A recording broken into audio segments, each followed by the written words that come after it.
સમાચાર કચ્છમાંથી મળી રહ્યા છે કે જ્યાં ધોધમાર વરસાદ બાદ ભયાવહ તારાજી સર્જાઈ છે। લખપત તાલુકાના અનેક ગામ હજુ પણ પાણીમાં છે। દોલતપર ગામના ખેતરો બેટમાં ફેરવાયા છે। ખેતરોમાં પાણી ફરી વળતા પાકને મોટા પાયે નુકસાન થયું છે। લીલા દુકાળને લીધે ખેડૂતોને રાતા પાણીએ રોવાનો વારો આવ્યો। એરંડા મગફળીના પાક સાથે ખેડૂતોની મહેનત પણ ધોવાઈ છે। કૃષિ પશુપાલન પર આધારિત લખપતમાં સ્થિતિ કથળી છે।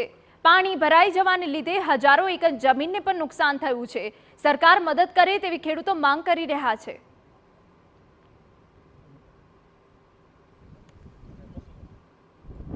ત્રણ દિવસથી સતત વરસેલા વરસાદને કારણે કચ્છ જિલ્લો જાણે કે પૂરગ્રસ્ત થયો હોય તેવી પરિસ્થિતિ સર્જાઈ હતી।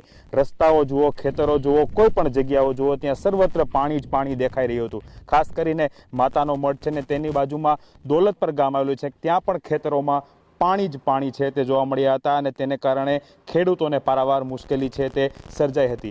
મુખ્યત્વે અહીં મગફળી અને એરંડાના પાકની વાવણી થતી હોય છે, પરંતુ જે રીતે વરસાદી પાણી વરસ્યા છે તેને લઈને પાક પણ નિષ્ફળ જવાની ભીતિ છે તે સેવાઈ રહી છે। ખાસ કરીને અહીંના ખેડૂત આપણી સાથે છે, એમની સાથે વાત કરીશું। અને શું ભાઈ પરિસ્થિતિ અત્યારે વરસાદ આવ્યો શું છે? હમણાં 4-5 દિવસથી વરસાદ સતત વરસી રહ્યો છે।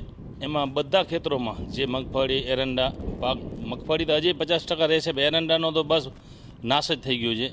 બીજા એ ગામ દયાપર, ગડોલી, માતાના મઠ, પછી કપુરાસી નીચાણના વિસ્તાર છે, એમાં તો બહુ નુકસાન હશે ખેતીમાં। ઘણા વર્ષોથી કચ્છમાં વરસાદ ભારે વરસી રહ્યો છે, એને લઈને પરિસ્થિતિ ખેડૂતોની શું બદલાય છે? પહેલાં લીલો દુકાળ હતો, હવે કઈ પરિસ્થિતિ છે?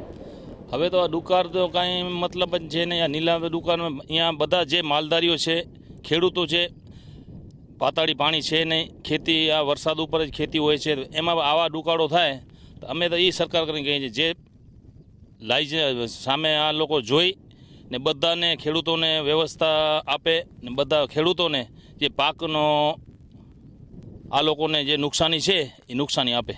બિલકુલ નુકસાનીનું વળતર આપે અને ખાસ કરીને જે ખેતરો છે ત્યાં પાણી જ પાણી જોવા મળી રહ્યું છે અને આસપાસના તમામ જે ખેતરો છે, ગ્રામ્ય વિસ્તાર છે, તેની પણ આ જ પરિસ્થિતિ છે। જોકે આજથી વરસાદ છે તે સમગ્ર કચ્છ જિલ્લામાં તેણે વિરામ લીધો છે ને તેને કારણે ખેડૂતોએ તો રાહતનો શ્વાસ લીધો છે। ઘણી બધી જગ્યાઓ પર પાણી પણ છે તે ધીમે ધીમે ઓસરી રહ્યા છે। કેમેરા પર્સન અરવિંદ સોલંકી સાથે હરીન માત્રાવાડિયા, TV9।